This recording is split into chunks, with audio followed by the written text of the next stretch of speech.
اعوذ باللہ من الشیطان الرجیم بسم اللہ الرحمن الرحیم۔ عزیز بچوں السلام علیکم ورحمۃ اللہ وبرکاتہ۔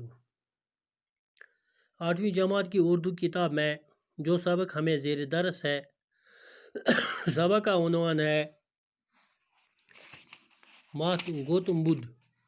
سبق کا عنوان ہے گوتم بدھ، اور اسی سبق کو آج ہم آگے پڑھیں گے۔ خلوت میں انہوں نے انسانی موجودگی کے مسائل پر استغراق کیا، یعنی خلوتس مز، اکیلا پنس مز، کنسی پانس سوچان اس انسانی موجودگی کے مسائل پر استغراق کیا کہ انسان آوے دنیا میں کم باپت آ۔ آخر ایک شام جب وہ ایک عظیم الجش الخیر کے درخت کے تلے بیٹھے تھے، انہیں اس چستان کے سبھی ٹکڑے باہم یکجا ہوتے محسوس ہوئے۔ آخرکار وہ ایک درخت کے نیچے بیٹھ گیا اور وہاں پر اس پر سوچنے لگا۔ صدارت نے تمام رات تفکر میں گزاری۔ صبح ہوئی تو ان پر منکشف ہوا کہ انہوں نے حال پا لیا، یعنی رات کے دوران جب وہ سوچتا رہا، جب وہ اس میں فکر مند رہا، تو آخر بیدار رہا، اور آخر پر اس کو منکشف ہوا، یعنی اس کو کشف ہوا، اس کو الہام ہوا، اور اس نے کہا میں نے حال پا لیا، اور یہ کہ وہ اب بدھ بن گئے، جس کے معنی ایک صاحب بصیرت کے ہے۔ اس کے معنی بدھ کے معنی ہے صاحب بصیرت۔ تب ان کی عمر 35 برس کی تھی۔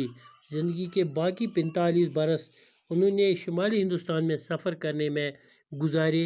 وہ ان لوگوں کے سامنے اپنے خیالات کا پرچار کرتے، یعنی ان لوگوں کے سامنے اپنے خیالات کا اظہار کرتے جو انہیں سننے آتے تھے، یعنی جو لوگ اس کے پاس آتے تھے وہ ان کو یہ باتیں بتاتے تھے۔ 483 قبل مسیح میں اپنی وفات کے سال تک وہ اپنے ہزاروں پیروکار بنا چکے تھے، یعنی کہ اس نے اپنے مرتے دم تک اس نے اپنے جو پیروکار ہیں بدھ مت کے ہیں ان کو بنایا، اگرچہ ان کے افکار تب تک تحریری صورت میں نہیں تھے، یعنی اگر ان کی باتیں کتابی صورت نہیں تھی، بعد میں ان کے چیلوں نے ان کا ایک ایک حرف یاد رکھا، یعنی پھر ان کے چیلوں نے حروف ان الفاظ ان باتوں کو یاد رکھا۔